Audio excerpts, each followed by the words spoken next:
C'est le moment de la récolte du gingembre. Les femmes avancent en ligne pour déterrer les racines de gingembre.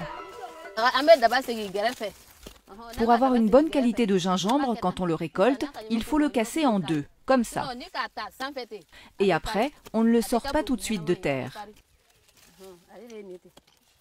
Lassina Kone a planté du gingembre sur ce terrain d'un demi-hectare il y a 8 mois. Il espère réussir à gagner suffisamment d'argent grâce à cela.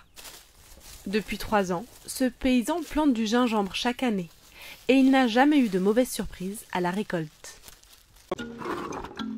Le gingembre, aussi appelé Nyamankou, est une épice venue d'Asie du Sud-Est, cultivée dans plusieurs régions de la Côte d'Ivoire.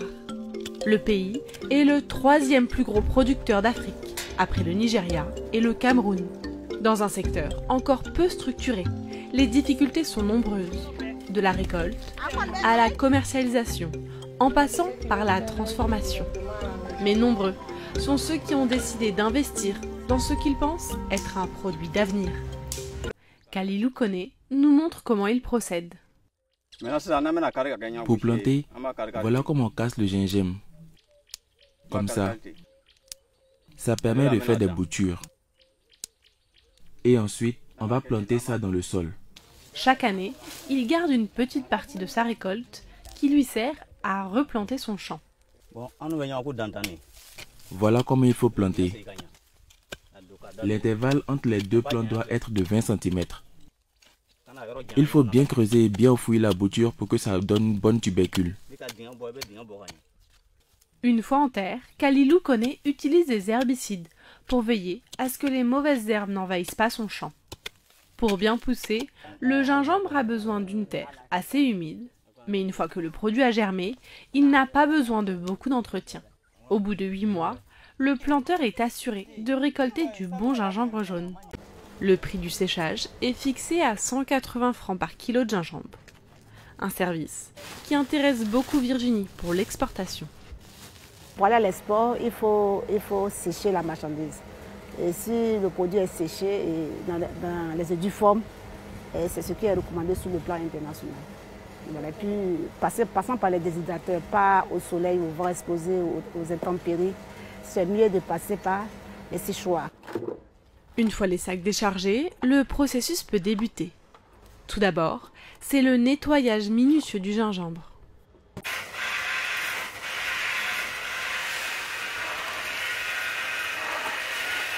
Les racines ont changé de couleur, elles sont propres, prêtes à passer à l'étape suivante.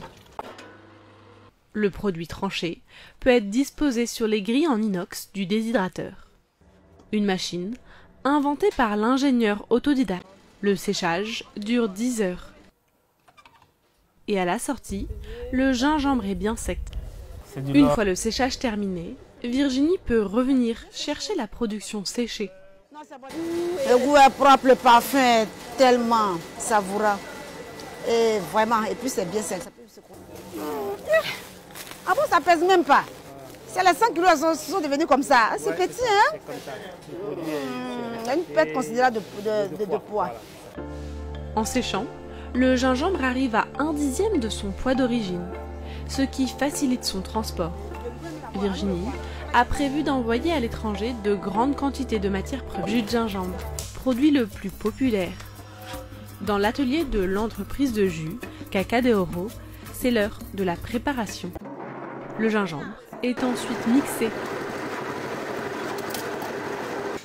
puis filtré, pour obtenir ce filtrat, la base de différents cocktails de jus de fruits. C'est ça, ça c'est le jus de Nyamankou, pure nature. C'est la base maintenant de nos différents cocktails, la base de nos différents mélanges. Marie-Joseph Quadio est originaire de Kounfao, où beaucoup de gingembre est récolté. C'est comme ça qu'elle a décidé de lancer son entreprise de jus. On s'est rendu compte que pendant la récolte du gingembre, nous voyons de grands camions venir prendre le gingembre un peu partout. Donc quand on s'est renseigné, on nous a dit non, ce sont les Sénégalais, les Maliens, les Burkinabés qui venaient prendre le gingembre pour aller le commercialiser chez eux. Pendant ce temps, nos parents même qui produisaient le gingembre n'en faisaient rien. Ils l'utilisaient juste pour leur petite consommation à la maison ou bien pour... Mais pas pour... Ils ne l'exploitaient pas au fait. Donc c'est comme ça qu'on s'est dit, mais on a un trésor chez nous déjà disponible. Pourquoi ne pas le mettre en valeur? Pourquoi ne pas le mettre en avant? Chaque mois, l'entreprise transforme 1 tonne de gingembre frais en jus, qu'elle revend entre 500 et 1000 francs la bouteille. Marie-Joseph encourage les jeunes à se lancer dans ce secteur d'avenir.